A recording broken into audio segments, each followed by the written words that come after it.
inflamación crónica de la vía aérea, que se caracteriza por una limitación al flujo de aire, es decir, una enfermedad obstructiva por esencia, asociada a hiperreactividad de la vía aérea y cambios estructurales de la misma cuando su persistencia pues, es crónica. Y vamos a definir exacerbación, realmente las guías GINA lo definen como estos episodios agudos o subagudos en donde ocurre dos cosas. La primera es el empeoramiento progresivo de los síntomas asociados al asma y el segundo es la disminución progresiva también de las pruebas de función pulmonar asociadas a eso.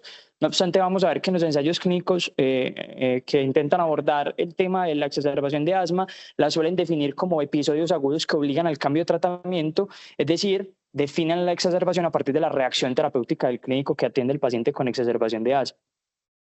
En Colombia sabemos que eso es la segunda enfermedad respiratoria crónica más importante, con impacto importante tanto en morbimortalidad como en condiciones socioeconómicas, afectando principalmente a la población laboralmente activa. Se estima por valores del sistema de vigilancia, pues en el sistema de salud de Colombia, que la prevalencia es de 1.09%, pero eso contrastado con las prevalencias calculadas en los estudios específicos, que son del 12%, nos da una idea de probablemente el subdiagnóstico tan importante que hay de esta enfermedad, lo cual puede estar reflejado en esa gráfica que les estoy mostrando, donde vemos que en departamentos como Antioquia o Bogotá, la prevalencia de la enfermedad como tal llega al 18 o 20%, que son valores incluso superiores a las prevalencias calculadas en los estudios, en la literatura pues, específica de asma. Eso denota probablemente no que haya más episodios de asma en esos sitios, sino que probablemente son los sitios que mejor reportan los pacientes con asma. Y cuando nosotros vemos cómo se distribuye eso en los diferentes grupos etarios, vemos que poco menos de la mitad de los pacientes son adultos, y esto corresponde a que realmente la mayoría de estas personas con asma son asmas de inicio en la infancia, pero como la enfermedad tiene realmente una baja mortalidad en general, pues los pacientes envejecen, llegan a la edad adulta y una proporción importante de estos pacientes van a persistir con síntomas y exacerbaciones asociados a eso. En el contexto de una exacerbación del asma, nosotros tenemos que hacer, o las guías realmente, o el ejercicio clínico realmente inicia en determinar cuál es la gravedad del paciente. Las guías GINA nos proponen una forma de clasificar esto y es intentando identificar primero estos pacientes que tienen un asma que amenazan la vida, como aquella que tiene o se asocia a una falla inminente respiratoria, una falla respiratoria en curso. En cambio, las exacerbaciones leves a moderadas y ya la diferenciación con las exacerbaciones graves va a depender principalmente de características clínicas del compromiso del paciente, y por acá abajito nos hablan de las pruebas de función pulmonar en estos pacientes. Estoy haciendo un poquito de énfasis frente a eso, la evaluación de la gravedad a partir de pruebas de función pulmonar. Lo que sabemos y lo que nos ha mostrado la literatura es que realmente la condición clínica no permite predecir qué tan obstruido va a estar en el paciente cuando lo medimos por pruebas de función pulmonar. Y que incluso en pacientes con exacerbaciones graves de asma, solamente el 15% se va a manifestar con taquicardia y menos del 20% con taquipneas por encima de 30 respiraciones por minuto, bajo las definiciones de la ATS, no de la GINA, porque esto ya define como tal al paciente con una exacerbación grave. Y sabemos también que manifestaciones clínicas como las sibilancias pueden estar ausentes en el espectro más grave de la enfermedad, que es el tórax silente, o la presencia de pulso paradójico, que no es persistente, no es consistente en los ensayos, porque realmente es un signo del examen físico que es difícil de documentar.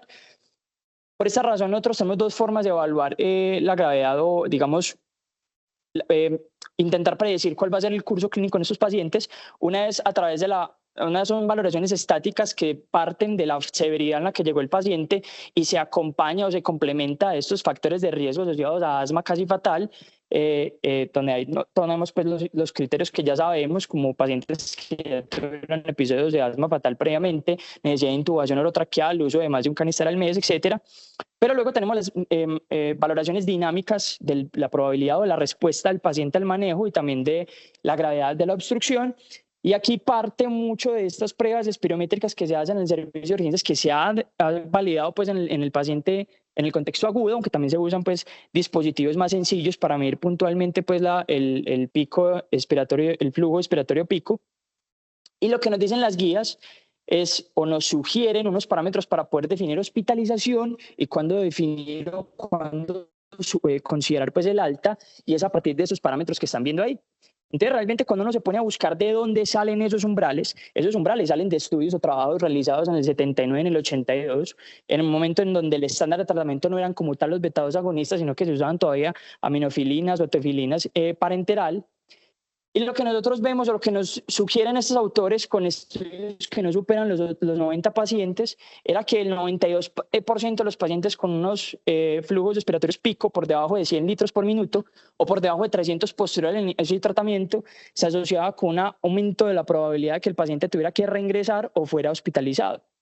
Y de ahí es que derivan, cuando nosotros vemos pues, los valores que se ven en la tabla de la derecha, derivan entonces los criterios que están expuestos en las guías GINA, y de hecho están así hasta la última del 2024. Entonces realmente esto parte de estudios en donde el estándar de tratamiento era diferente, y cuando uno se pone a ver estudios un poco más recientes, aunque realmente esto es del 2003, tampoco es muy de ayer, ¿cierto? Pero lo que nos sugiere este trabajo, para no extenderme mucho en esto, es que cuando nosotros tenemos pacientes con FEV1 por debajo de 60 al ingreso, eso predice pues, el grupo de pacientes que van a necesitar hospitalización, pero los pacientes que superan ese umbral no necesariamente son los pacientes que no van a reingresar o que no van a necesitar ingreso hospitalario. Por ende, realmente son medidas imperfectas y siempre se tienen que ir complementando en la presentación clínica del paciente. Ahora, este es realmente el panorama general o epidemiológico de los pacientes con crisis con exacerbación, pues realmente con asma que se exacerba y necesita ir al hospital. Sabemos que el 2 al 20% de la población general tiene asma, y aproximadamente hasta la mitad de esas personas van a reportar exacerbaciones en el último año. Esto sacado de datos de población laboralmente activa, puede variar pues, según la corte. Cuando un paciente de estos se exacerba, al 90, al 85-90% de los pacientes van a lograr un manejo en casa sin necesidad de asistir al servicio de urgencias, pero ese otro 10% va a requerir atención en urgencias, y ya esta prevalencia ya es un poco más variable. Esto lo saqué de estudios, pues, de ensayos clínicos aleatorizados, en donde más o menos la mitad de los pacientes van a tener crisis asmáticas graves o que amenacen la vida, y la otra mitad leve a moderada. De esta leve a moderada, pues la mayoría va a tender a responder al manejo inicial, el 95%. En estas graves o que amenazan la vida es donde se va a centrar una gran proporción de pacientes, en donde hasta el 5% no responde a este manejo inicial, el 4% va a necesitar intubación orotraqueal, y veamos que en el espectro desde el manejo ambulatorio hasta el intrahospitalario, el 0.5% de los pacientes mueren, siendo máximo, pues valores, incluso eso no es 0.5, sino 0.05. Siendo máximo 0.19% en pacientes mayores de 65 años y mínimo en niños, que es de 0.02%. Aquí la idea es que hasta el 2/3 de los pacientes pueden morir antes de ingresar al hospital, lo que nos habla pues, del comportamiento clínico que pueden tener estos pacientes con asma. Esto es sorpresivamente pues, difícil de construir realmente esta gráfica a partir de los datos que están disponibles. Dentro de todo esto, y en ese cuadrito que ven ustedes a la derecha, el sulfato de magnesio en los ensayos y en los estudios observacionales solo se considera en el 2.5% de todos los casos de pacientes con exacerbación de asma, pero esto corresponde del 50, incluso hasta el 93% de los pacientes que presentan exacerbaciones graves. Y ahí vamos entonces a el sulfato de magnesio en el contexto de asma. Entonces sabemos que desde el 1912 Trendelenburg documentó las propiedades broncodilatadoras en vacas, y en el 36 Rosello y Pla documentaron esta misma propiedad en humanos, y realmente lo que sustenta su uso es a través de 3 mecanismos de acción grandes. El primero es la relajación del músculo liso mediante efectos indirectos a través de la inhibición de la salida del calcio en el retículo endoplásmico, y un efecto antiinflamatorio a través de la estabilización de linfocitos T, la inhibición de la desgranulación de los mastocitos, que esto va a tener algo de efecto en los pacientes con asma, sobre todo de fenotipo alérgico, y estimula la producción de óxido nítrico y prostaciclinas, que es el mecanismo que se ha pautado en los pacientes con un fenotipo más no alérgico, más de tipo inflamatorio. No obstante, cuando vemos la literatura, hay 2 formas grandes de administrarlo: está el nebulizado y el intravenoso. El nebulizado siempre se ha pautado que hay una ventaja teórica, y es un mecanismo de acción un poco más rápido por llegar directamente a la vía aérea. No obstante, hay que recordar que el sulfato de magnesio, para ejercer su acción, tiene que entrar primero a las células. El mecanismo es netamente intracelular. Por ende, esto no se ha demostrado puntualmente, y el efecto broncodilatador suele ser corto, no se sostiene por más de 1 hora, y no parece ser diferente al salbutamol en los estudios cabeza a cabeza farmacodinámicos de los 80 aproximadamente. Mientras que el intravenoso, pues probablemente tiene más datos clínicos que intenta demostrar o sugiere que probablemente la vía intravenosa sea mejor que la nebulizada en el contexto de las propiedades broncodilatadoras, pero esto no se traduce en desenlaces clínicos diferentes cuando nosotros vemos la literatura específica. Entonces, resumiendo todo esta introducción, vamos a la vida real. Entonces, estamos en el servicio de urgencias. Llega don Francisco, 55 años, conductor de ambulancia y como antecedentes en obesidad, una dislipidemia para la cual toma atorvastatina, y tiene un asma diagnosticado desde los 23 años, espirométrico, sabemos que es un asma, para el cual usa formoterol budesonida de necesidad y reporta una exacerbación al año más o menos relacionada pues a los eventos de infecciones respiratorias superiores, pero él menciona que la mayoría de veces no necesita hospitalizaciones para esas exacerbaciones y nunca ha requerido una intubación orotraqueal o una estancia en UCI. El que los síntomas catarrales y acompañados de síntomas catarrales empezó a presentar una disnea progresiva que evolucionó hasta el reposo sin respuesta en el labor, por lo cual decide ingresar al servicio de urgencias y cuando lo vemos ahí en el servicio lo vemos con frecuencia respiratoria 27, desaturado ambiente, taquicárdico, está algo hipertenso, lo escuchamos con sibilancias generalizadas y lo notamos con disnea en reposo franca y uso de músculos accesorios de la respiración, pero sin signos de inminente falla respiratoria. Empezamos entonces manejo con oxígeno suplementario, iniciamos albutamol, lo vemos con un trabajo respiratorio pues que sospechamos que no logre la técnica para la inhalación adecuada con salbutamol, por lo cual decide iniciar nebulizado, se inicia prednisolona y 30 minutos después uno ve una mejoría, pero es muy poco significativa. Saturación limítrofe, frecuencia respiratoria todavía elevada, el paciente sigue taquicárdico, sigue algo hipertenso, sigue con disnea, sigue enfermo. Entonces, la pregunta que uno se plantea es, este será el escenario en donde yo considero sulfato de magnesio de Francisco. Entonces, cuando nosotros nos vemos la clasificación de Gina, nos propone identificar que este paciente está en un escenario severo o grave, mejor dicho. Le tomamos una radiografía por el escenario de saturación que descarta una neumonía y realmente no tenemos disponibilidad de pruebas de función pulmonar, que eso es como lo cotidiano en los servicios de urgencia de nosotros. Entonces, aquí uno se va a la guía y en la guía le dice, considera el sulfato de magnesio intravenoso. Cuando uno va y lee el apartado de la guía, lo que recomienda es que se administre una dosis única. Ellos anotan que según las referencias que colocan ahí, pudiera reducir la necesidad de hospitalización, sobre todo en pacientes con enfermedad más grave. No obstante, reconocen que eso no se ha reproducido en ensayos clínicos aleatorizados. Pero cuando uno se pone a ver cuál es la evidencia que ellos citan ahí, ellos citan una revisión de Cochrane del 2000, un comentario sobre esa revisión de Cochrane del 2000 y un ensayo clínico de asignación aleatoria del 2010 con salbutamol nebulizado. Entonces uno ya empieza a mirar eso como es raro, ¿cierto? Entonces cuando uno le suena esto, entonces uno mira la literatura primaria y lo que identifica lo siguiente. Entonces vamos a hacer una revisión rápida de esos 3 ensayos. Esta primera revisión sistemática incluyó niños y adultos llevados a urgencias por crisis asmática. La intervención era sulfato de magnesio intravenoso administrado tempranamente en el servicio de urgencias. Ellos no definen qué es tempranamente. Y como desenlaces específicos, pues entre todos ellos está el ingreso hospitalario como uno de los desenlaces primarios. Y lo que ellos documentan son estos estudios puntualmente.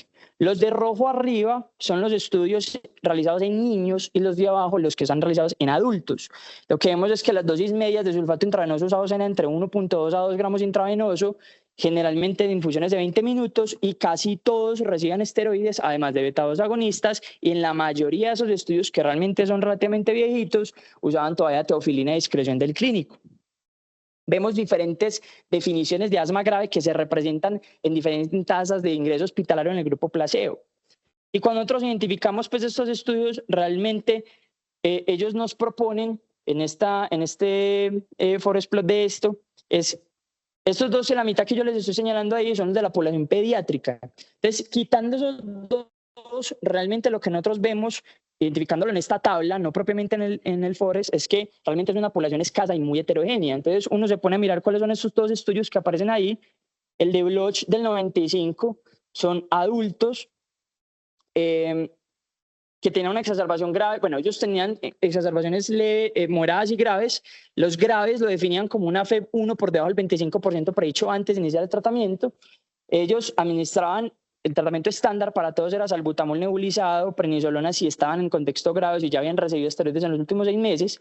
Y miren que realmente lo que ellos identificaban era que el ingreso para hospitalizar, ellos lo consideraban, si el paciente tenía un FEV1 predicho menor del 50% posterior al inicio del tratamiento, persistencia de disnea en reposo al mínimo esfuerzo o persistencia de taquipnea por encima de 28.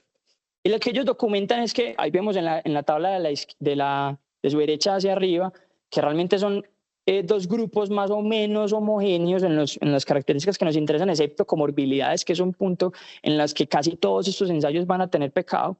Y lo que nosotros identificamos es que el único subgrupo, o sea, en el total de la población no fue estadísticamente significativo pues esa mejoría en términos de la reducción del ingreso hospitalario, pero el subgrupo de enfermedad grave, definida como lo muestran en la tabla, realmente es el único que tuvo una diferencia significativa. Pero cuando nos ponemos a ver cuál era la respuesta al manejo a las 2 horas en estos pacientes, lo que uno identifica es que las frecuencias respiratorias posteriores al manejo eran similares entre ellas y la escala de Borg que intenta medir de una forma más o menos objetiva la disnea del paciente también es muy similar entre los dos grupos. Por lo tanto, uno le queda la pregunta si la mayoría de hospitalizaciones entonces estaban dirigidas era por un resultado de FEV1 y no por la condición clínica del paciente. Luego vamos al estudio del 89 de Esquevelov. Aquí incluyeron también adultos. Ellos, en este trabajo, ellos definían la exacerbación grave de asma como una exacerbación con un flujo expiratorio pico por debajo de 200 litros por minuto, que van a ser umbrales que se corresponden pues con las definiciones de asma grave o la asma que uno considera pues ingresar al hospital. Todos recibieron salbutamol o motaprenaterol nebulizado y por 2 dosis separadas entre 45 y 60 minutos. A todos se les daba esteroides y a todos se les daba teofilina según la concentración sérica. Y la intervención era la misma, pero a una dosis más bajita, 1.2 miligramos de sulfato de magnesio. Lo que ellos identifican entre los desenlaces que ellos midieron era el ingreso hospitalario y excreción del tratante, y lo que nosotros vemos es que realmente hay una diferencia estadísticamente significativa que se ve acá abajito en estos números. Ahorita en una tabla se los voy a mostrar un poquito mejor, y lo que llama la atención es que realmente lo único diferente consistentemente son los cambios en la espirometría. Por lo tanto, si nosotros vemos que esos cambios en la frecuencia respiratoria, que es otro marcador clínico como para uno definir si el paciente es dado de alta o no, porque ellos específicamente no definieron cuáles eran esos criterios para poder dar de alta a un paciente, queda también la duda si la mayoría de estos pacientes terminan hospitalizados era más por la respuesta espirométrica que por el contexto clínico. Y por último, este es el ensayo del 2010 que ellos citan con salbutamol nebulizado. Es un ensayo que se realizó en el INER en México. Es un centro de referencia en enfermedades respiratorias. Ellos atienden hasta 1.500 pacientes con asma al año, con una tasa de hospitalización del 2%, que es más o menos parecida a la tasa de hospitalización de la población general. Ellos incluyeron pacientes con crisis asmática y una FEV1 al ingreso menor del 60%, y entre las exclusiones, pues lo que muestran ahí, señalando pues los fumadores como las exclusiones, ellos también excluyeron pacientes con asma que amenaza la vida, denotada en asma casi fatal. Vemos que más o menos las cointervenciones eran similares, a todos se les administraba oxígeno si lo necesitaban, todos recibieron esteroides, todos recibieron salbutamol nebulizado, todos recibieron bromuro y pratropio. Pero el diluyente de esas nebulizaciones era diferente. En el grupo de control, el diluyente era solución salina, y en el grupo de intervención, el diluyente era sulfato de magnesio, a una dosis de 333 miligramos. Y ellos hacían eso por 3 dosis específicamente. Luego de eso ellos miraban, y cuando uno se pone a mirar la organización de la tabla, donde nos identifican como la aleatorización, el proceso de selección de pacientes, vemos que realmente hay 8 sin datos del seguimiento en este lado, que los excluyeron antes de considerarlos para el análisis por grupos, y por este lado 5, ¿cierto? Que realmente cuando se pone a contrastarlo con los desenlaces de ellos, 5 admitidos al servicio de urgencias y 3 en el otro, realmente las pérdidas de seguimiento, que ya las ocultan ahí poniendo las exclusiones más arriba, son muy grandes para este contexto, para este estudio en particular. Aquí las características en general son similares, lo único diferente es que reportan más uso de medicamentos para asma en el grupo de sulfato de magnesio, incluyendo beta-2 agonistas, que esto pudiera anotar una de dos, o que los pacientes eran más enfermos y necesitaban más albutamol o más medicamentos para asma, o que sencillamente llegaron a una condición clínica distinta. Y los parámetros espirométricos similares más o menos eran los mismos. Y los resultados eran una disminución en el riesgo de hospitalización con un RR muy bueno, pero demasiado bueno. O sea, esos RRs que uno lo invita como a dudar de si realmente este estudio tiene alguna falla, y lo que vemos realmente es que con esas pérdidas tan grandes, pues uno también queda como con algo de escozor, como que probablemente aquí haya mucho azar metido y probablemente eso explica ese RR tan bueno. Entonces, considerando toda esa evidencia, que la guía nos lleva como con un sinsabor de si lo pongo, no lo pongo y para qué lo pongo, les traigo la pregunta clínica. Es si en pacientes adultos con exacerbación aguda grave de asma, el uso de sulfato de magnesio, ya sea nebulizado o intravenoso, en comparación con el placebo, reduce desenlaces clínicamente significativos. Y decidí elegir desenlaces clínicamente significativos porque vamos a ver que hay un montón de ensayos clínicos donde lo único que documentan son cambios en las pruebas de función pulmonar, pero no necesariamente eso refleja el contexto o el desenlace clínico como les había mostrado en la introducción. Entonces, para la estrategia de búsqueda, esto se hizo el 23 de octubre, hizo una búsqueda inicial en PubMed, en Embase, en Cochrane. Estas fueron las estrategias de búsqueda puntuales. Solamente en PubMed coloqué filtros. Cuando colocaba filtros adicionales en Embase o en Cochrane, se perdía la búsqueda, pues reportaba 0 resultados, aun cuando la estrategia de búsqueda es tan amplia. Y obtuve 44 registros en PubMed, 71 en Embase y 79 en Cochrane.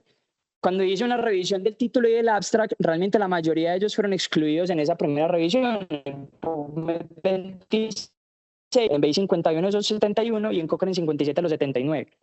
De ahí me quedé con, separé los ensayos clínicos bajo los que medían algún desenlace clínicamente significativo o un desenlace clínico pues, realmente, y separé los que tenían desenlaces subrogados, entiendo el desenlace subrogado como cambios en signos vitales o cambios en las pruebas de función pulmonar.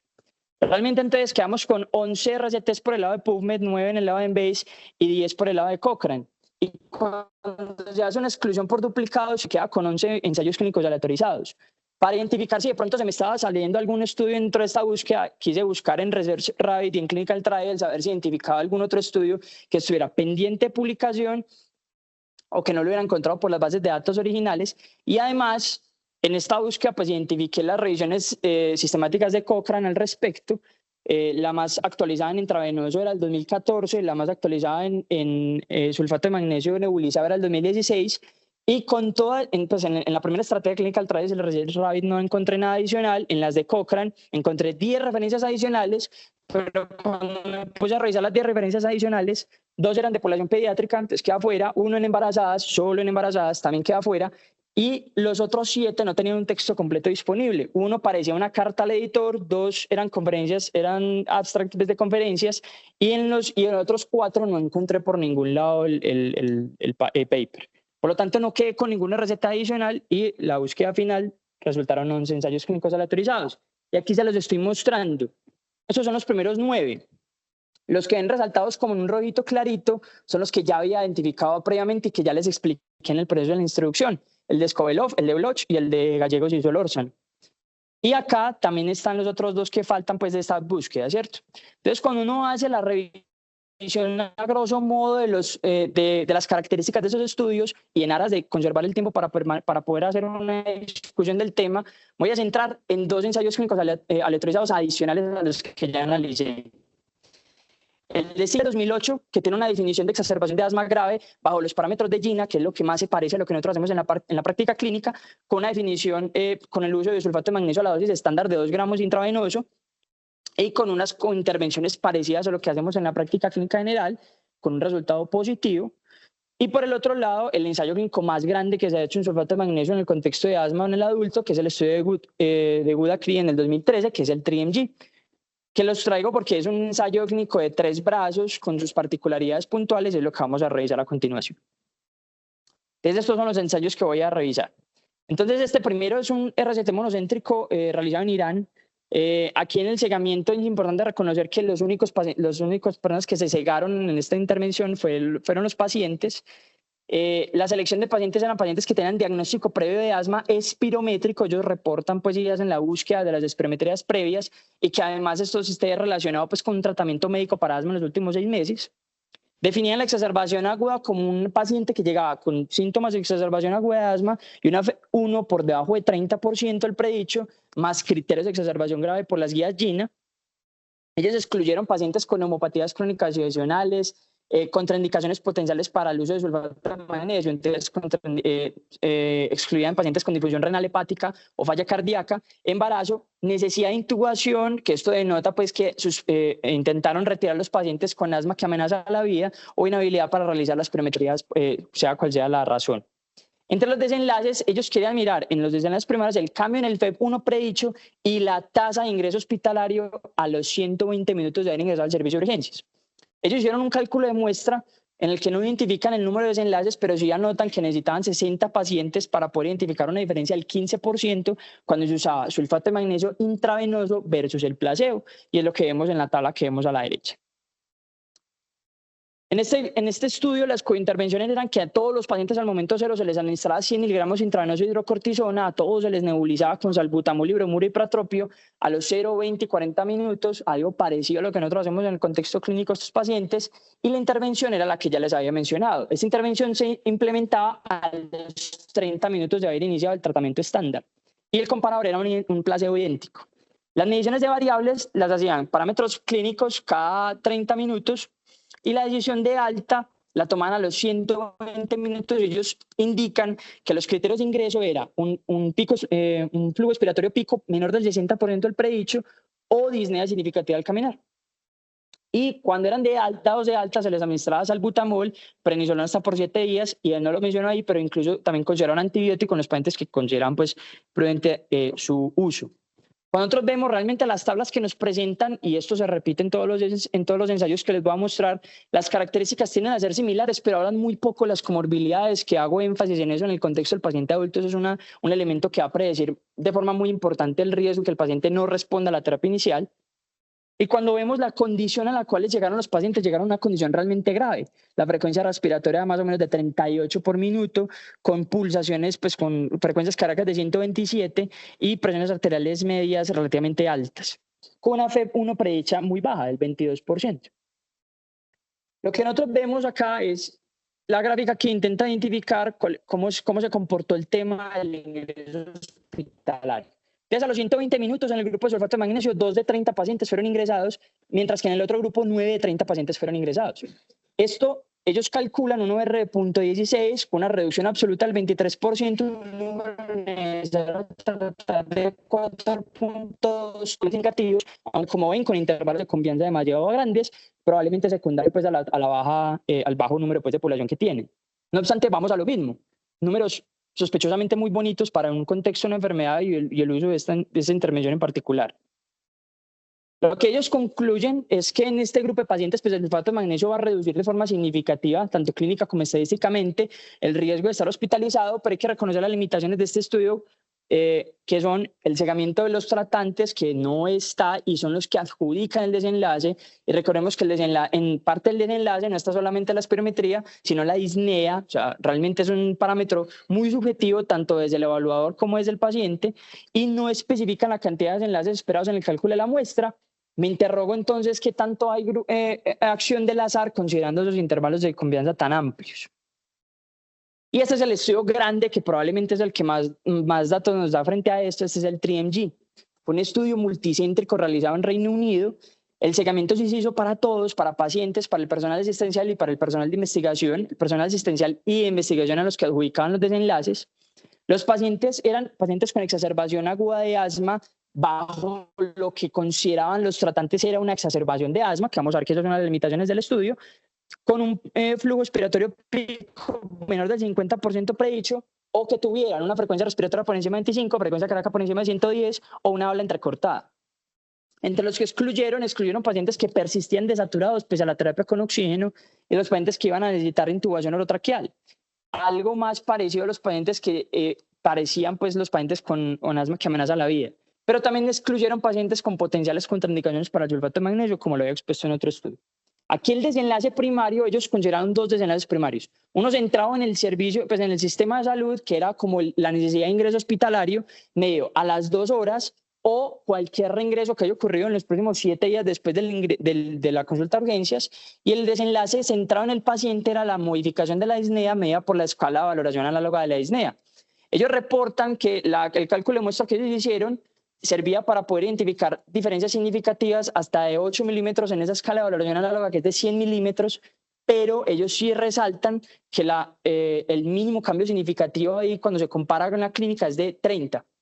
Entonces realmente pues identifica una diferencia mucho más baja de lo que es clínicamente significativo.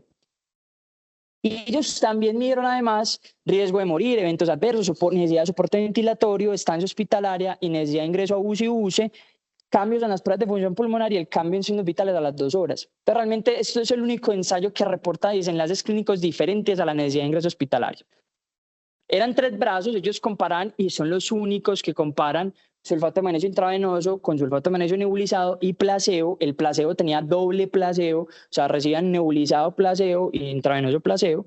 Y en el cálculo de la muestra ellos planteaban la necesidad de 1.200 pacientes, 400 en cada brazo, para poder identificar una diferencia de hasta el 10% como reducción absoluta en la necesidad de ingreso hospitalario y lo que se le había mencionado pues de los milímetros en la escala de valoración análoga. Cuando se pone a ver la tabla de la aleatorización de este estudio en particular, ellos no lograron llegar a la muestra calculada. Ellos llegaron a 1.109 pacientes, que representa el 92% de la muestra que ellos habían calculado. Con esto, aunque ellos reconocen que realmente es una detención temprana del estudio, ellos lo detuvieron por ausencia de fondos, se les acabó la plata para seguir este estudio. Ellos sí reportan que realmente con este número de pacientes el poder estadístico para identificar las diferencias que plantearon estaban alrededor del 74-75%, que era un poder estadístico, perdón, del 84-85%, que era un poder estadístico relativamente bueno. Identificaron pues los grupos con pocas pérdidas de seguimiento. Lo que yo les quiero resaltar en la tabla de la derecha es que si bien las características clínicas son muy similares entre sí, lo que yo quiero que resaltemos acá es la media de pico expiratorio de flujo expiratorio pico muy elevada con respecto a los estudios previos, en donde ellos incluían pacientes por debajo de 200, incluso algunos por debajo de 100, pero ellos son los primeros que no usan ese parámetro para identificar la entrada, sino a partir del predicho. Y lo que encontramos es que basalmente tienen flujos expiratorio pico relativamente altos en comparación con otros estudios.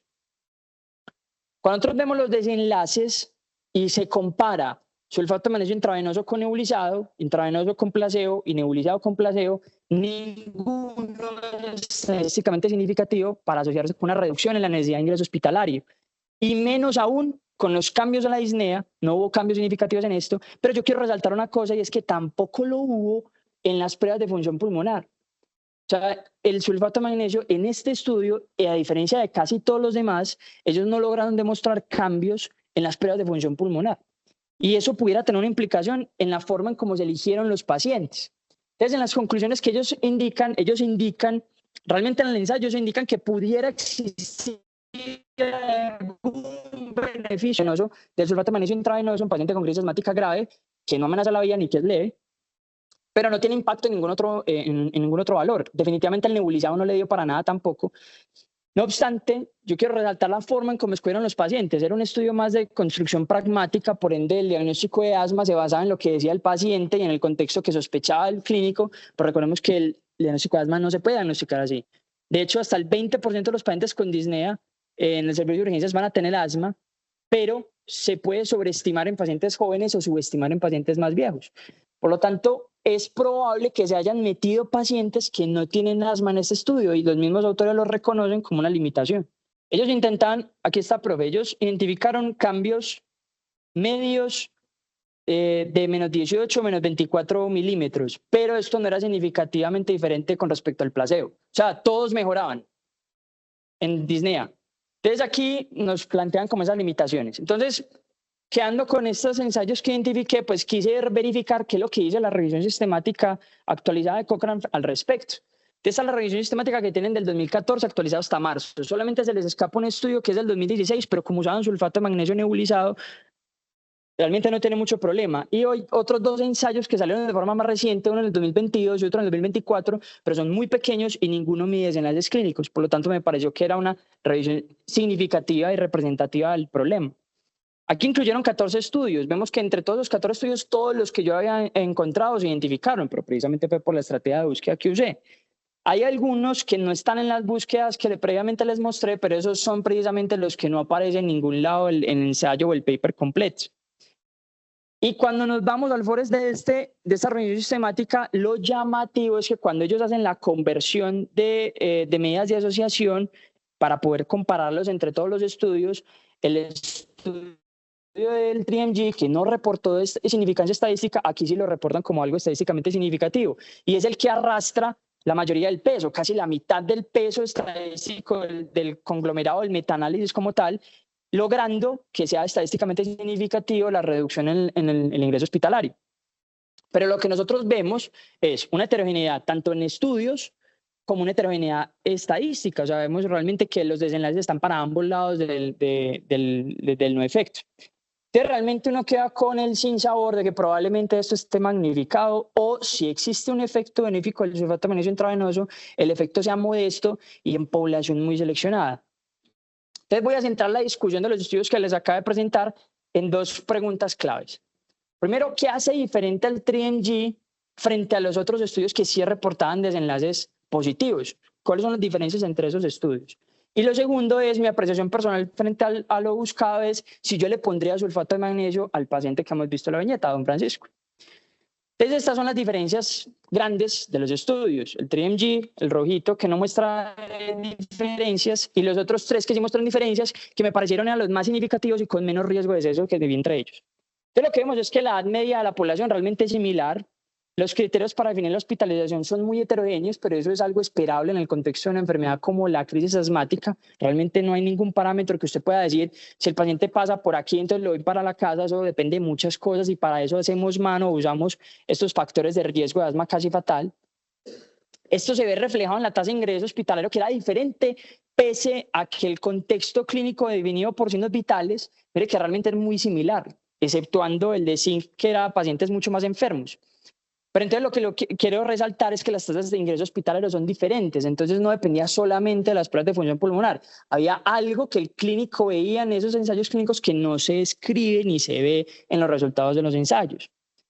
Si descartaron asma que amenaza la vida, casi todos, el único que no es el de Skovelov, pero ellos no tenían pacientes a los cuales no se reporta la necesidad de intubación orotraqueal ni episodios de muerte, por lo tanto probablemente no había ese grupo de pacientes en la muestra, y vemos pruebas de función pulmonar basal muy diferentes entre ellos. Aquí lo que yo quiero resaltar es que pese a que son pruebas de función pulmonar mejores en comparación con los otros ensayos, realmente el estado vital del paciente al ingreso medido a través de los signos vitales, como una medida indirecta, cómo llegó el paciente, es muy similar a los demás. Quiere decir que el paciente llegaba casi igual de enfermo, pero con pruebas de función pulmonar no tan malas. Esto pudiera denotar o ser un reflejo de que se hayan escogido pacientes con disnea, con sospechas de exacerbación aguda de asma, pero que no tenían como tal un diagnóstico espirométrico de asma. O sea, probablemente incluimos pacientes con disnea sibilante aguda, que no es asma. Las intervenciones eran similares, las cointervenciones muy parecidas, y en los desenlaces el TRIMG fue el único que no mostró diferencias estadísticamente significativas, todos los demás sí. Por ende, probablemente la definición o la diferencia más importante sea el tipo de población que se incluyó en el TRIMG. Intentando ser más pragmático, la población es más heterogénea.